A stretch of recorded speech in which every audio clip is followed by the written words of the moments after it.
Dr. Richard Day, and you have found the Chiro Business Mojo podcast. Thanks so much for joining us today. And I've got a topic that I'm sure you're thrilled to talk about and hear about, and that is HIPAA compliance.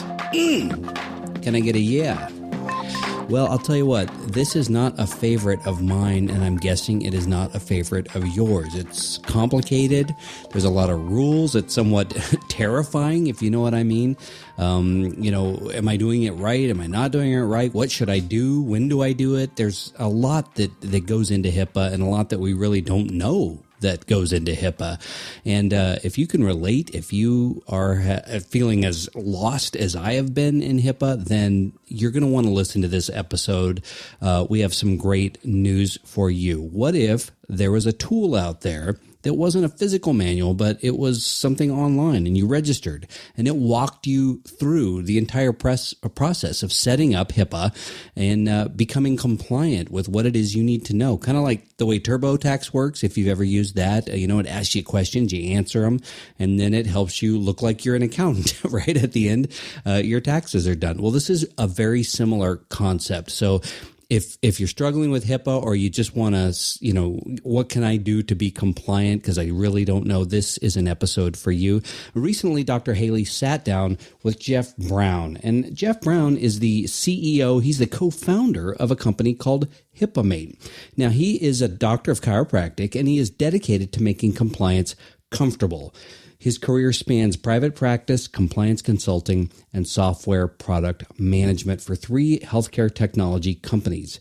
HIPAAmate is the company that he co-founded, and it's the one that's going to be the focus of the episode today. So enjoy.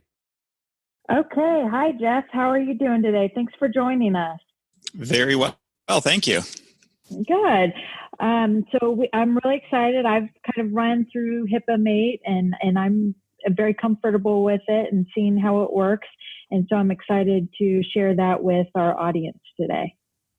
So can you Wonderful. Tell me a little bit about HIPAAmate and how it came about?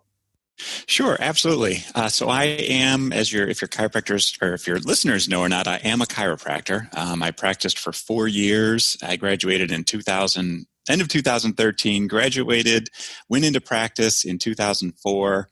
Which was, if your people remember back then, that was kind of the beginning of the HIPAA security rule. So I needed to be HIPAA compliant. So what did I do? I did what so many chiropractors did, and I went and borrowed a HIPAA policy manual from a colleague, put my name and address on it, and called it my own. I practiced 4 years. Then I actually kind of hit a different path in life, and I ended up working as in the software industry, doing some consulting for an electronic health record company, traveling all over the country, visiting doctors' offices, helping them streamline their coding and documentation and use of the software. That turned into software product management, where I would basically improve the software, make it more user friendly, and at that point in time, it was all about this whole EHR stimulus. If everyone remembers the meaningful use days, my role turned into making the software meet meaningful use requirements. I actually fell in love with it. And so after 4 years of that company, I went and took a job as the director of product management for a telehealth company here in Columbus, Ohio. And trust me, I'm getting to the point. I did that for 2 years. And I'm a chiropractor. Here I am, a chiropractor. I'm in a telemedicine company, and it just didn't quite jive. Basically what I've discovered is that the role of telemedicine is just a more efficient way of prescribing medications. So that didn't sit well with me. But I still loved working with software, but I needed to kind of jump back into practice. So that's what I did. I dusted off my chiropractic license, got all my CEs back, and I opened up a practice. And here I am now. It was 6-7 years later, and I needed to be HIPAA compliant because I'm back in practice. And I was actually surprised to discover that after all that time, so from 2008 to 2015, HIPAA compliance in our industry, actually in all the industries, was still being done the same way. People went to seminars, they bought manuals and CDs, they might have hired consultants, and at the end of the day, that really didn't help people because they were just as confused as ever. They really weren't any more compliant, and it's like the frustration was still existed in the industry. So here I am. I'm coming from software background. I've been working on applications to make basically software do certain things to make complex tasks easy. I knew HIPAA compliance by this point. I knew what needed to be done. I knew software. And so almost immediately after starting practice, I started working on HIPAA compliance in nights and weekends, like dissecting the rules, because I knew I wanted to build software. So I ended up partnering with the vice president of engineering at the previous company I was at. And I pitched my idea to him. I said, Matt, I think there's this market for this thing called HIPAA compliance. Doctors still hate it. They're still frustrated with it. They don't understand it. It really isn't that difficult if we can make a tool that will walk a user through. So for about a year and a half, I built HIPAAmate. And with the whole intent of making compliance easy for offices. I wanted it for myself, of course, but I wanted it for everybody. And so in, when was it? February of 2018, we launched HIPAAmate, and that same month I left practice. I love this, as you're probably going to find out by me talking about it. But I absolutely felt, I love software. I love chiropractic, but I actually found out that I love software even more. And creating something that can help doctors reduce the stress and fear of HIPAA compliance.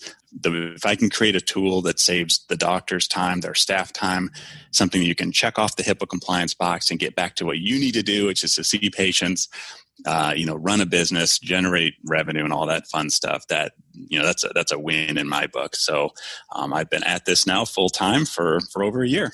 When you and I first were on the phone, I want to say maybe 2 or 3 months ago, and you walked through it, I could tell you were really excited about it. And the more you showed me of it, I got excited about it because it is so easy to walk through each of the steps and cover all of your bases.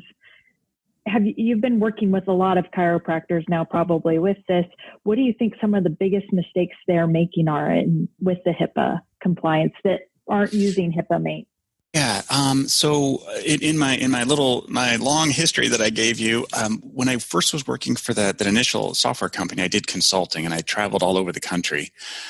Now I wasn't doing specifically HIPAA compliance, but when I was in their offices, part of the sort of the coaching that we delivered was compliance in general, more so from a coding, like an insurance coding and documentation standpoint. But then when the meaningful use stuff came out with EHRs, it transitioned into also adding in the HIPAA. So I've been in, well over 100 offices, and by and large, almost everybody, the mistakes that they're making are the same mistakes I made when I was in practice the first time. And that is that we all know there's this thing called HIPAA. It's the law. We have to do it. What exactly do you need to do is where it gets really confusing. And most of us, when we go to a seminar, we try to learn what we need to do. We kind of stop at the easiest things, which is, I need a policy manual. so we get a policy manual somehow, whether we buy it or borrow it. And we throw our name on it and we stick it on a shelf.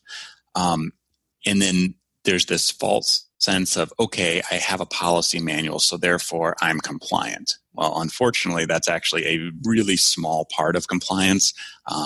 And actually having a policy, you need to review that thing every year, which most doctors don't do. And so that's really the biggest mistake, is that you have a policy and then you're mistakenly thinking that you're compliant just by having a policy, yet there's all kinds of other stuff that you need to do. And by the way, I do want to mention that this is not something that is specific to, or a problem that's specific to the chiropractic industry. All healthcare disciplines, if we talk about the small healthcare market, so meaning chiropractors, dentists, family MDs, physical therapists, mental health counselors, run the gamut, right? All of them are in the same boat. We are not alone here. Everybody has the same problem, which is it's confusing. I don't know what to do. And if I try to figure it out, I spend way too much time. So therefore I just don't do anything again. And I rely on my manual to save me. And so we're not alone, but that's the biggest issue, I think, is that when people think that they're compliant and they're really not. I believe most of us now, we know that there's probably more to it than a policy manual. I think most doctors do understand that. But again, every time they go to look for what that is, they get overwhelmed. And so they just backtrack and they say, I'm just going to hope it's the policy. Well, there's so many pieces to practice. Yeah, and there's so many pieces to practice that it's hard to nail every one, 100%. But I think HIPAAmate helps with that, with the HIPAA, and it's an easy walkthrough process. Do you want to talk about HIPAA? Sure. Yeah. So one of the again, I was like everybody else in that I felt from what I read and just the feelings that I had talking with colleagues and just my understanding, this was several years ago, of HIPAA, is that it was this big, huge, hairy beast that is really hard to wrangle in and to actually fit into your practice. Really, the correct term would be to implement into your practice. That's the hardest part of compliance, is the implementation. I'll go to seminars. We can send our staff. We can sit there and listen to me for 4 hours, talk about all the things you have to do for HIPAA. But at the end of the day, the hardest part is coming back to your office and actually implementing HIPAA compliance. We can learn about it all you want. You can figure it all out, but its implementation is the key. I was in the same impression, same boat, that it was this huge, big beast. Well, it wasn't until I put on my software hat and started to dissect all of the puzzle pieces and all the requirements and see how they fit together, how they interconnect. And there's a ton of interconnections, which is why just buying a manual does not work, because you can't leverage all these interconnections. But when I started to put all this stuff together into HIPAAmate, which I know you are aware of and you've seen, it actually is not a very difficult process when you have something else, some other tool that walks you through what to do. And as you know, Doc, with HIPAAmate, I don't educate people on what they need to do with HIPAA. I just have them do it. I don't want people to be HIPAA experts. What I want them to be is just be compliant. That's it. You don't have to know why you're doing certain things. You just need to know that you're doing them, so that if anybody questions your integrity as to whether or not you're protecting patient information, you have proof. Yes, here's all the things that I'm doing, A, B, C, X, Y, Z. You may not know exactly why you're doing them, but that doesn't matter. That's my job. I need to know why people need to do what they need to do, and I build that in the software, and then I let the software just work through those processes with customers. But it's bringing this huge complex thing and removing all of the uncertainty, removing all of the I don't know what to do, or I have to figure this out, because you don't need to. I wanted to put all that into a tool that somebody could use. And then we just take away that entire burden of the figuring it out on your own. That doesn't need to happen. So that's why I built HIPAAmate. That's what it's supposed to do. That's what it does. It takes away that anxiety that you're missing something. And don't get me wrong, we still have things we need to build into HIPAAmate. We certainly do. We've only been around for a year. HIPAA is big. I've hit all the major pieces, but we still have things that we want to add to just even make it even better. Yes.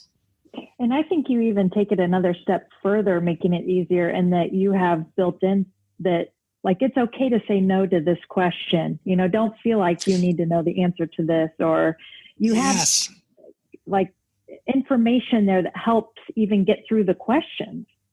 So, which is nice. And then you guys are always available also as well, right? With the like a customer service to help walk through it.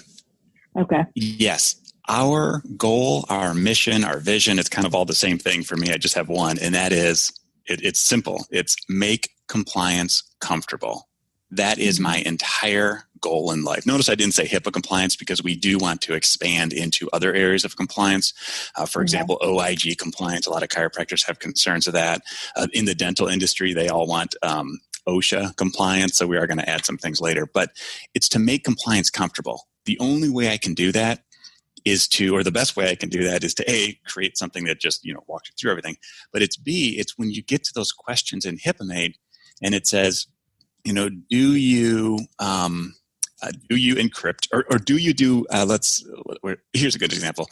Do you perform background checks on your employees? And what's underneath there? Like you said, it's a note. It's a note from me telling you, Doc, it's okay. It's okay to answer no to this question. Just because I'm asking it doesn't mean you have to say yes. Background checks are not a HIPAA requirement. Remember, it's my job to know what information to ask you and what to do with that information.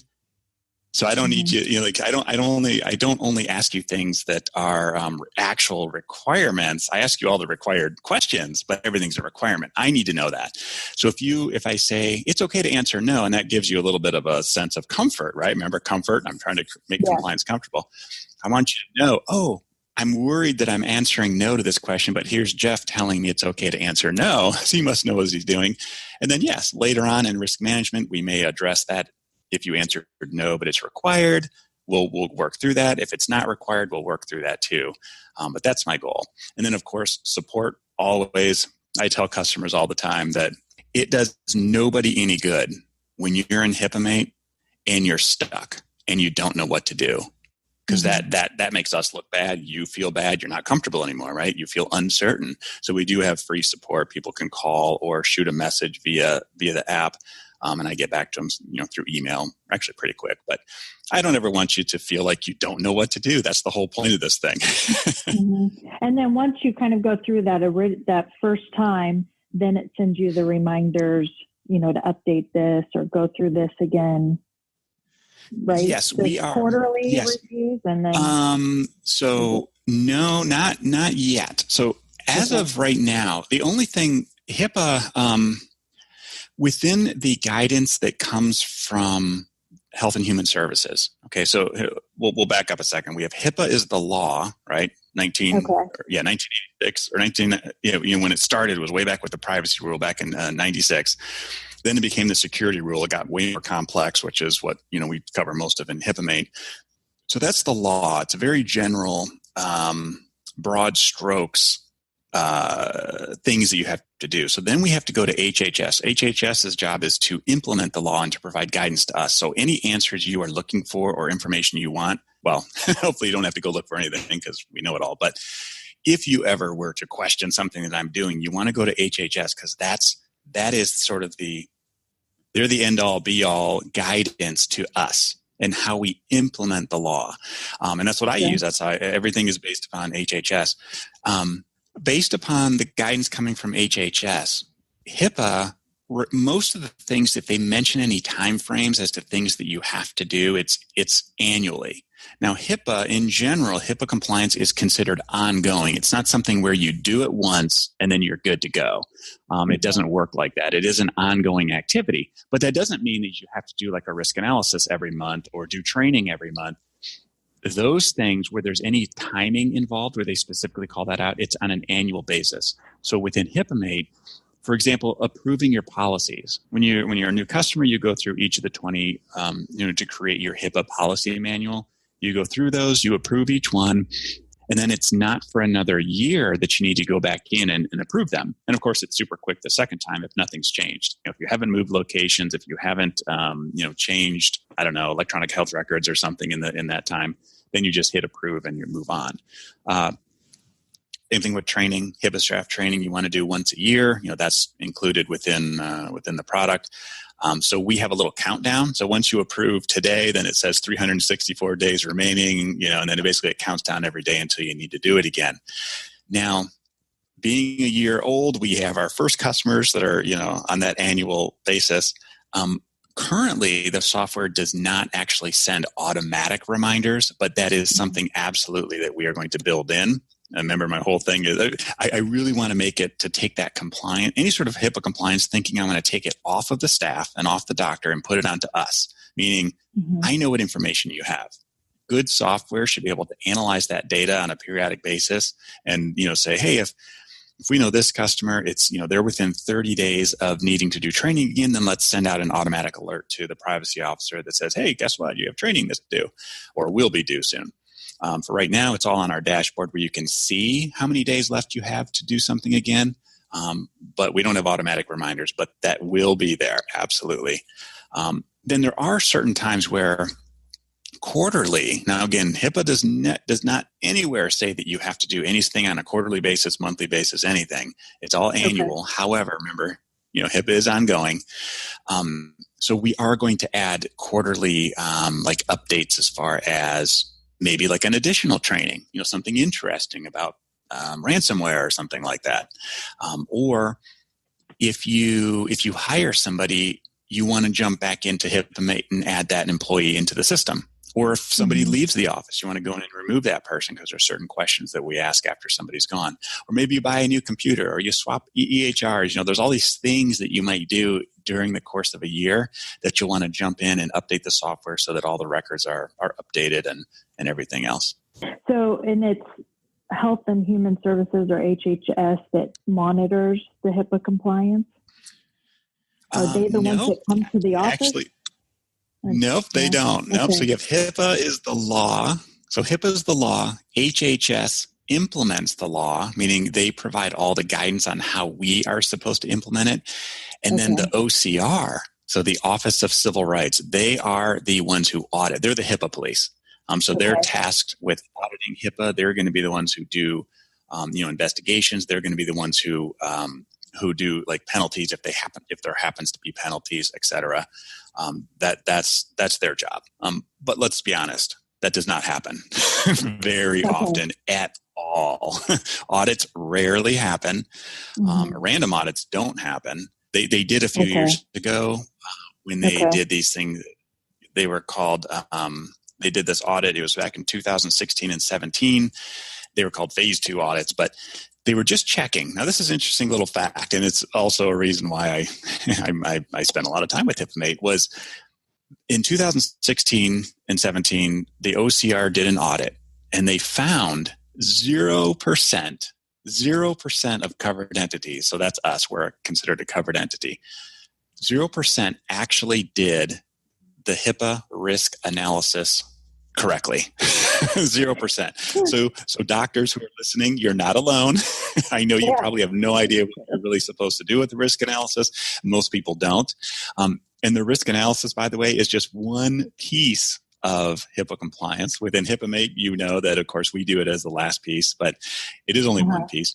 But 0% did it right. 0%. Only 14% mostly did it correctly. And then so 86% did minimal or nothing, barely anything, or showed no attempt at all to do anything. So that was a couple of years ago. So now the government knows that, doctors are struggling with this thing. And I was like most physicians, I thought, well, of course they're struggling with it. It's super hard. And it wasn't until I actually realized it's really not that hard, but you just need the right tool. It really isn't that difficult. And I think that you're going to see over the coming years that HIPAA compliance, I don't know if it'll ever just be audited like on a regular basis, like, well, we're going to always audit 10% of, like Medicare audits. If it were true, if they audited HIPAA, then, oh my gosh, it would be in a huge market for us, but I don't think they will. But if the government knows it's a struggle, software is the only way to solve this thing. Doing paper, pencil, spreadsheet kind of thing absolutely does not work, because remember, it's the implementation is the problem. You cannot do this thing with a spreadsheet. And if we could do a whole nother podcast on just the risk analysis alone, but it can be done. We do know that it's, again, the industry as a whole struggles. And so while they don't do random audits, I mean, that could potentially happen because they know it's such a struggle, but I don't think that they will. They really only are going to look at your office, the OCR that is, if a patient complains about something, and that happens, unfortunately, patients just whatever, they don't like your bill or something like that, and so then they try to get at you by, whatever, they can accuse you of something, and so that might open the door for someone to come poking around.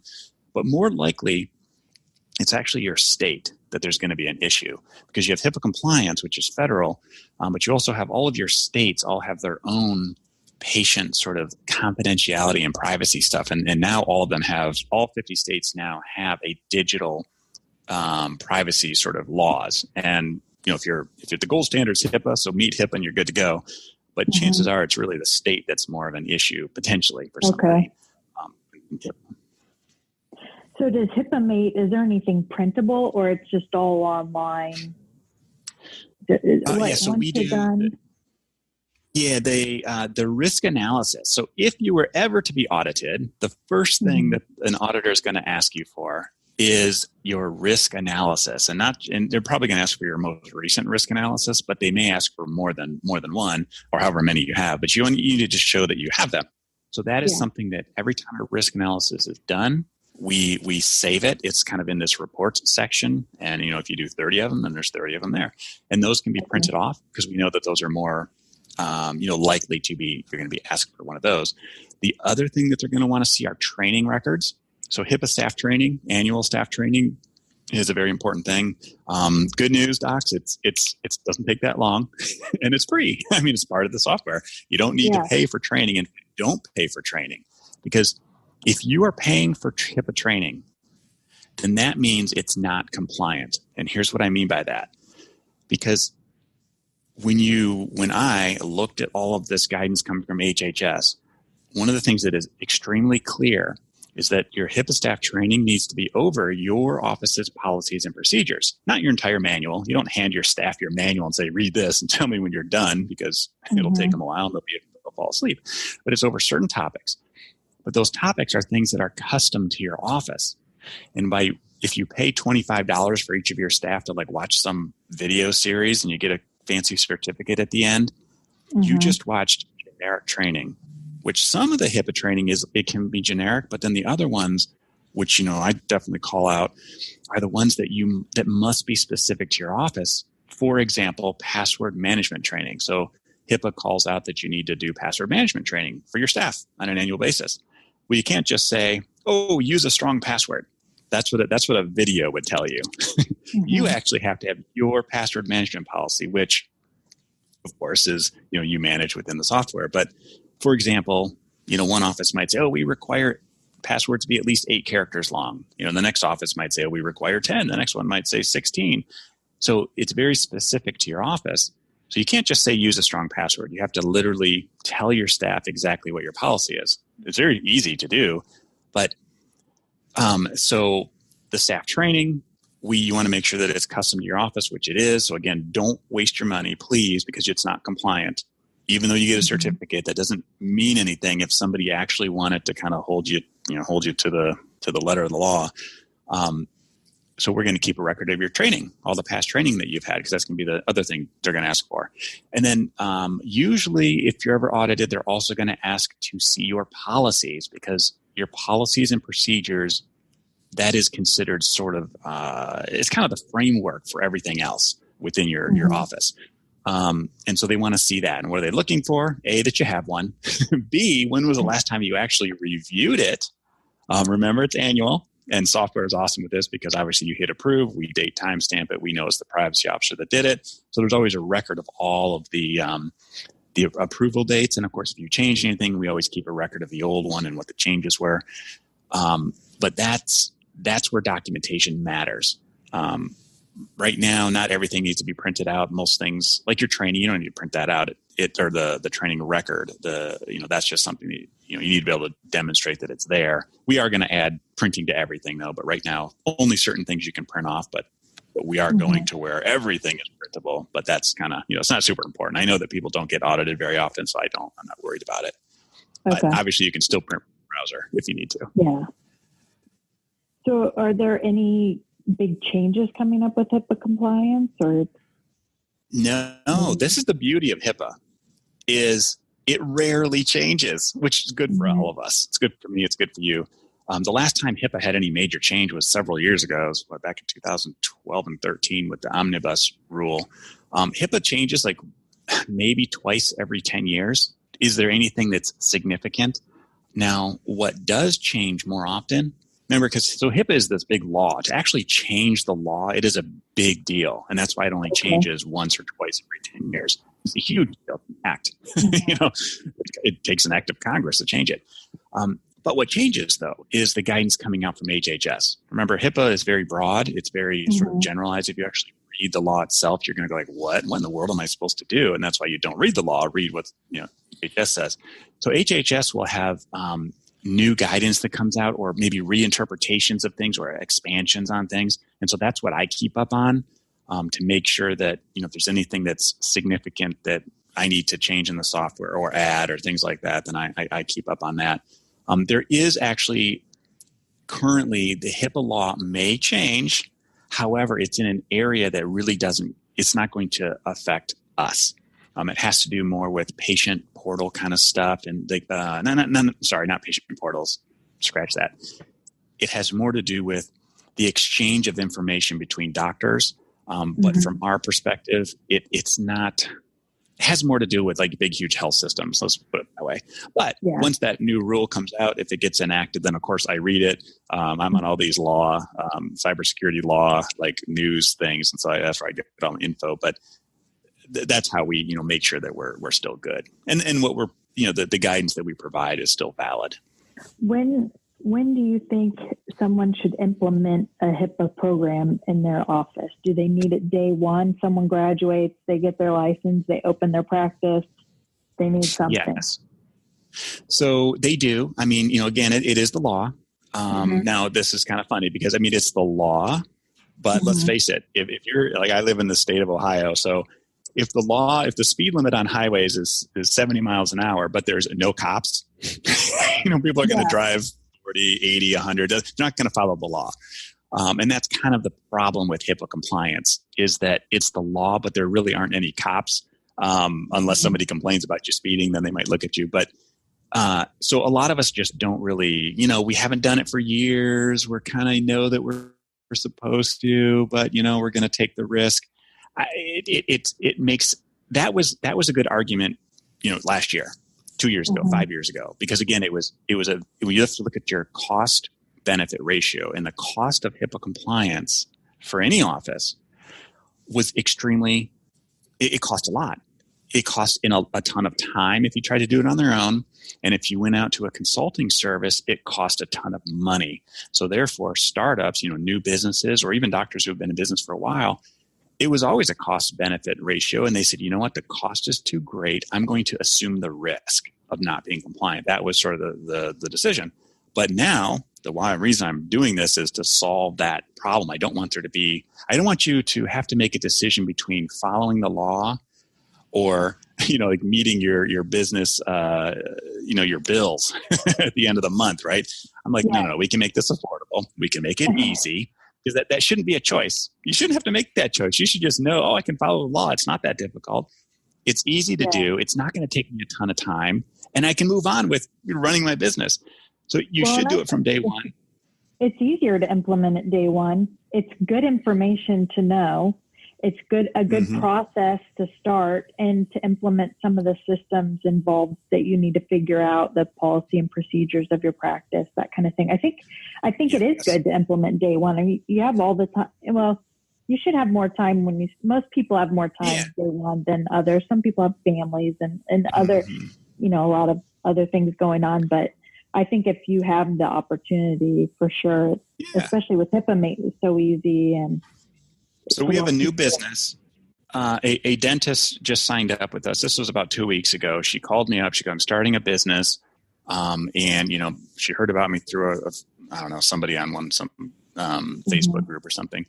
And she asked me, so she's doing all of her startup stuff. And now the dental industry has way bigger expenses for starting a business than we do.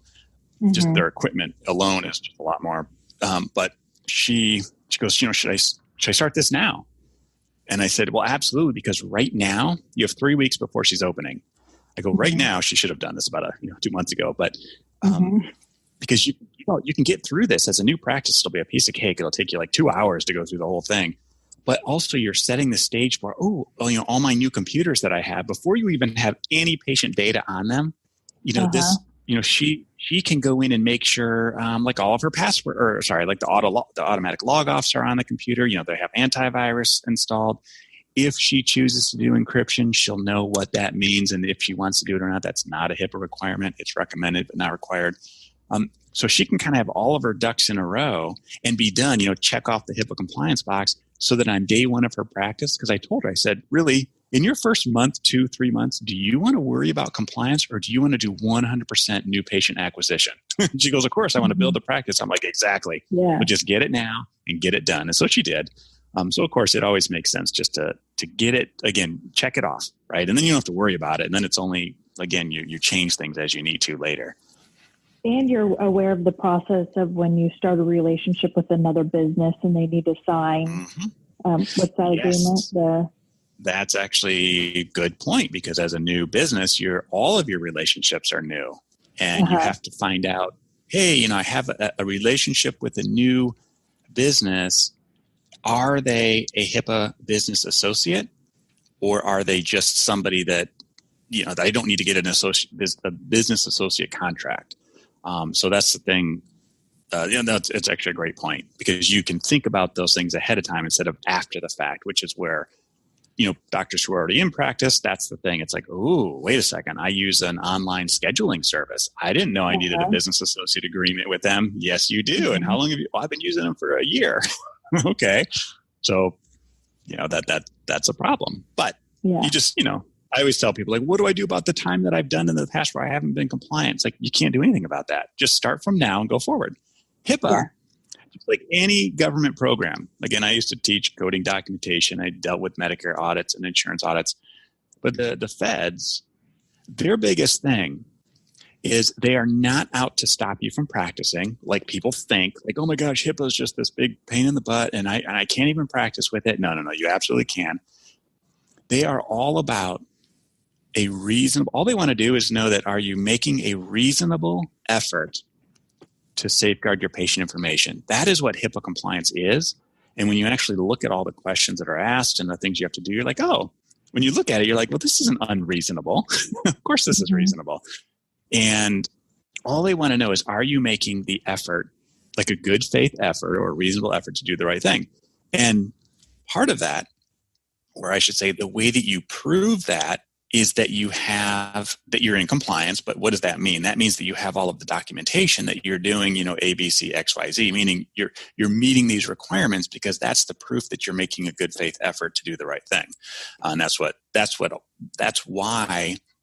like, all of those questions that we ask when you're like entering your laptop that you use in your treatment room, there's lots of questions we ask. Now, I'm doing it for security stuff and also for your risk analysis, but it's awesome, because if someone ever asks you, well, show me what you're doing for that laptop, how do you protect it? Oh, it's right here. Here's my entire list of all the stuff that I do. Oh, wow.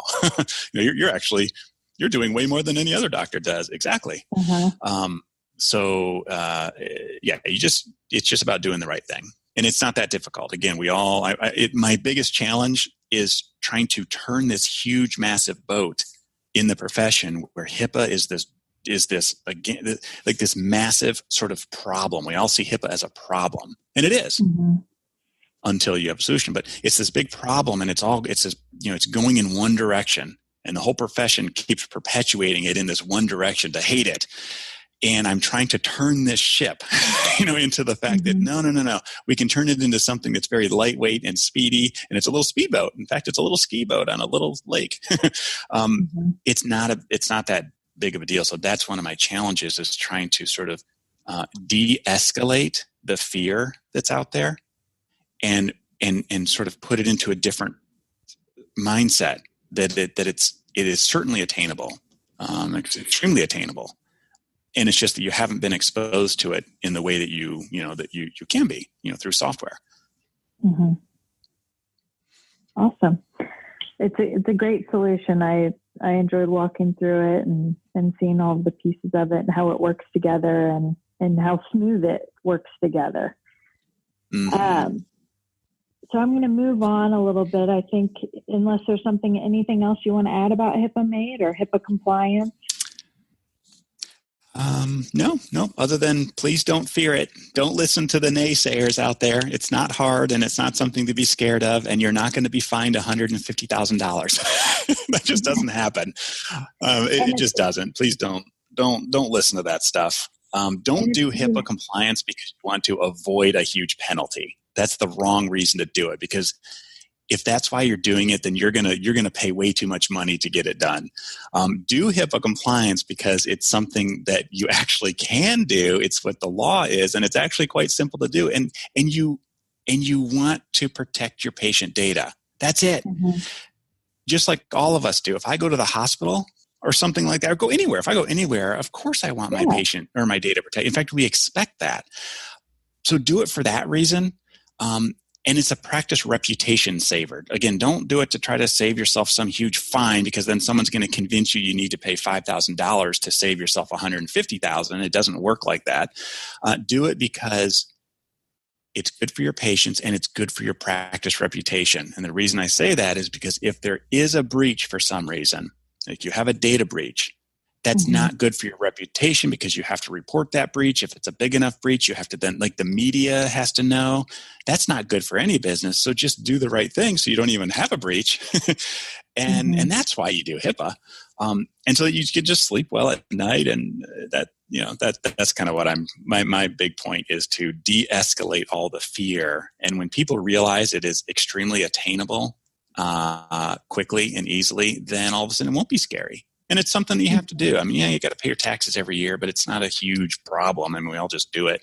Of course, this isn't as hard as taxes. And if you have staff, you want them to take it seriously too and respect the patients coming in and that information. Yep. Staffs or your staff is the largest, according to the data that's out there. Most data breaches are going to occur because of staff, and it's usually not malicious. It's not like you have a staff person that is attempting to do something bad. It's more mistakes. And believe it or not, a little bit of staff training can go a huge way, or it just goes a long way. Training your staff on what phishing emails look like. That's one of the biggest culprits. Is we all get spam emails. And it's when you don't quite know how to identify, a BS email, and you click on a link and all of a sudden, there's a problem. So that's part of the training, right? HIPAA staff training is once a year. You have to do phishing emails. It's just, how do you identify them? What do they look like? And it's good to remind your staff about these things. And if you can prevent a problem, then guess what? You don't have a problem to deal with, which usually costs time and money. So let's turn the boat around and talk about some other things. Who are some of your heroes or hero? So, okay, I'm gonna say this, and I'll probably get chuckles. Actually, most people probably don't know what I'm going to talk about. But on the coffee mug I have in front of me, and the sticker on my laptop, and a T-shirt that I have have a cartoon hero, and it's Captain Caveman. Are you familiar with Captain Caveman? Yeah. This is from like the early '80s. So I love Captain Caveman because, and maybe you can get this from my personality, but it's a hero because I tend to just jump at everything. I jump at something or a problem or whatever with everything that I have. Whether I have all of my, whether the process is well thought out, it usually isn't. I just go after it. And that's kind of like Captain Caveman. He goes after trying to solve something without really thinking about it first. Half the time he makes mistakes and gets stuff wrong, but at the end of the day, he's working really hard to just do the right thing, and wins. But that's kind of my mentality, and it has been with this HIPAA compliance thing. I've jumped at it with both feet. I started into this, not the proper way, meaning, you have to do all this market research and all this market fit, for startups. That's what you have to do with technology companies. I didn't do that. I was like, I know it's a problem. We're building it. and it was just jump in head first, make a lot of mistakes. But at the end of the day, I'm doing this for the right reason. And that's my hero, Captain Caveman. Plus he can store all kinds of cool stuff in his hair. I really like that. When I talk to the students at Cleveland Chiropractic, the university here, I tell them to make mistakes. You have to make mistakes to learn and to move forward and to grow. And if you're not making mistakes, you're doing it wrong. So I think that a lot of people want to be perfect, and there's this need for perfection, and it just doesn't happen. Things are not going to be perfect. You have to launch, you have to go, and you fix things as you move forward. So I really like that. Yep. You try to fail fast. That's one of the, in software startup world, it's all about failing fast. It's okay to fail. In fact, it is how you learn. But you need to recognize that failure quickly and make the adjustment that's necessary. And that's okay. Totally okay. And that's not just for software. That's when I was in practice. I started practice 2 times, right? First in 2004 and then again in 2015. And I don't know if I learned any lessons from the first time. It had been too long, but it was a fail fast. And that's okay. That's how you learn and you correct, you adjust, you pivot, as they say. That's great. Do you have any daily rituals, habits, or affirmations that you do every day? Oh boy, Coffee. I probably do. Yes, it's coffee for sure. So I work out of the house. I actually love this. It's good and bad. The bad is I go right from bed and I walk down the stairs and I get coffee in my Captain Caveman mug and I sit down and I start working. So that's bad because, of course, when I was a chiropractor, I'm on my feet all day. Now, that got tiring too.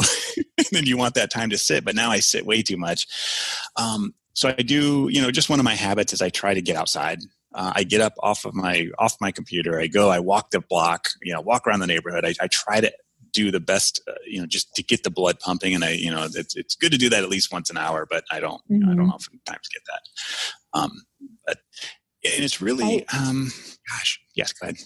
I think that's good. I work from home mostly too. And in our last house, we had two flights of stairs, and I would go up and down them as many times as I could during the day. Yeah. When I worked at the telehealth company, my colleagues thought I was kind of crazy because we were on the 4th floor. It was a 4-story building, 4th floor. And there was restrooms on every floor. And I'd leave my desk, I'd go down the flight of stairs, across the building on the 1st floor, up the flight of stairs to go to the bathroom on the 4th floor. And then when I was done, I'd go down to the 1st floor and then walk back up to the 4th floor. Like, what are you doing? I'm like, are you kidding me? This is how, why wouldn't I do this? Yeah, I think you have to take a break to relook at things, to refocus, to acknowledge kind of where you're at, what you're doing, that kind of thing. So I think even in practice, you try to do that, have a, break here and there.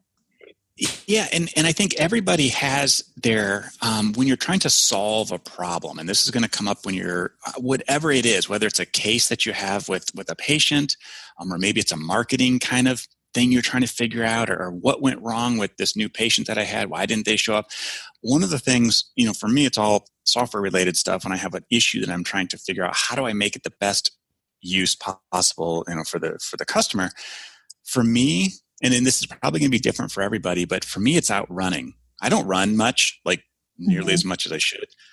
But I've discovered, for me, I do my best thinking, and some of the features that you see in HIPAAmate, believe it or not, those were dreamed up or thought up when I'm running. Because I go out there and it's a way for me to, I don't know, it's just this weird connection between sort of my brain can get totally involved in a particular scenario. But if I'm running, it's almost like it's more efficient or something. But my best ideas come up when I'm running for solving something that I need to solve. So that's probably a habit. And I know it when I'm struggling with something, I'm like, I got to go outside and run. I don't run much. I'm not some 10 mile or anything like that. But if I get 3 miles, I'm lucky. But hopefully that's they solve my answer or my question. Yeah. Okay. So what about a favorite book? Do you have a favorite book that you recommend to Mojo Nation? I sadly, I don't. And here's why. And my family knows this. I am my head, and and I think most doctors anyone who's in business for themselves will get this. They'll understand this. My brain, if it's not actually 100% focused on what this business, then it's 25% focused on it. So it's very difficult for me to disconnect completely and to step into a book and read it, because while I've tried this, while I'm reading, I'm feeling guilty that I'm not working on HIPAAmate. And so therefore I don't read for fun. I read, what I'm reading is actually all the trade stuff, like the HIPAA things. But it's very difficult for me because I absolutely love what I'm doing. And so when I'm not doing that, it's taking away from what I love doing. And I'm going to tell you a little story. Hopefully I don't get choked up, but so I used to go to the seminars. I'm a student. chiropractic school. I'd go to the seminars, the practice management seminars, the coaching stuff. I did it when I was in practice. I need my CE, and I'm still going to seminars. And I would listen to these, the presenters. And they're talking about how, if this is your passion, it's like, it's not even work. It's like chiropractic is your passion. They build these huge practices. They're all into it. And I'm like, yeah, I want to be that. I want to be that. I want to be doing something that I am so passionate about that it's like my life. And you know what? It never was.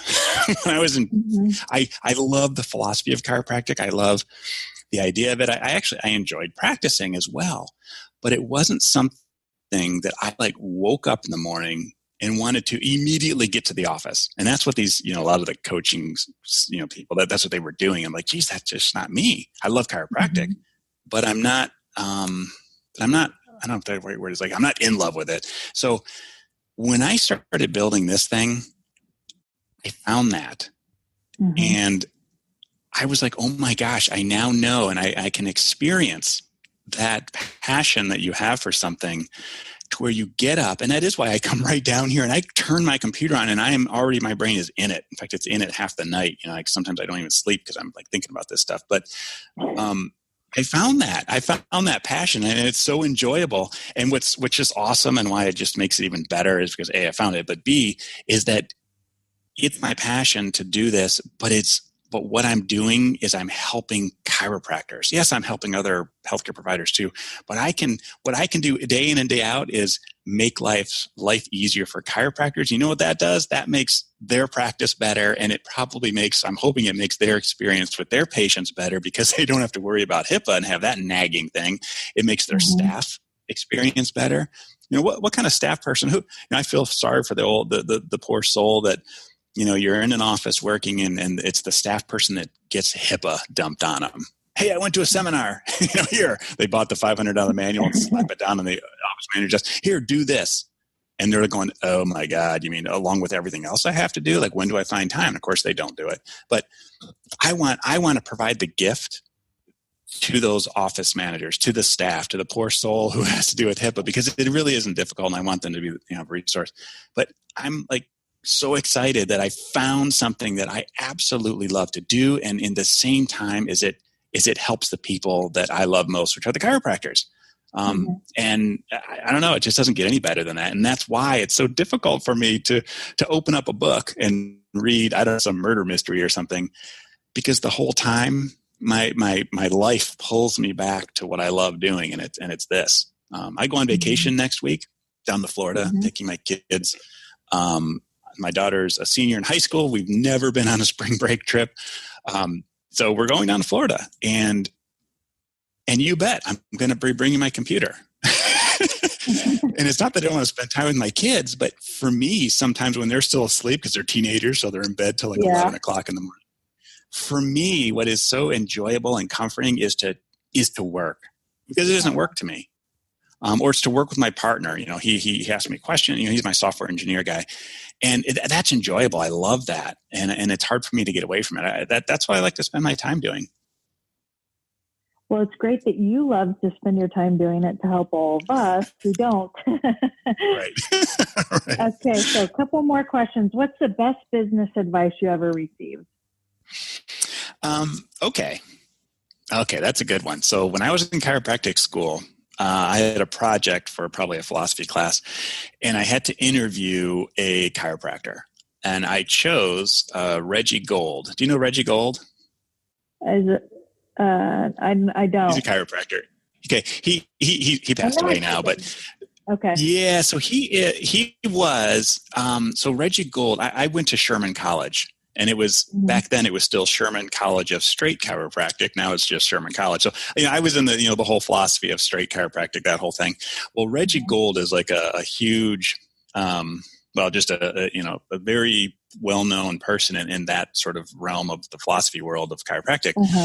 And he in the interview that I did, I remember this quote. It's just the one quote that I always just remember.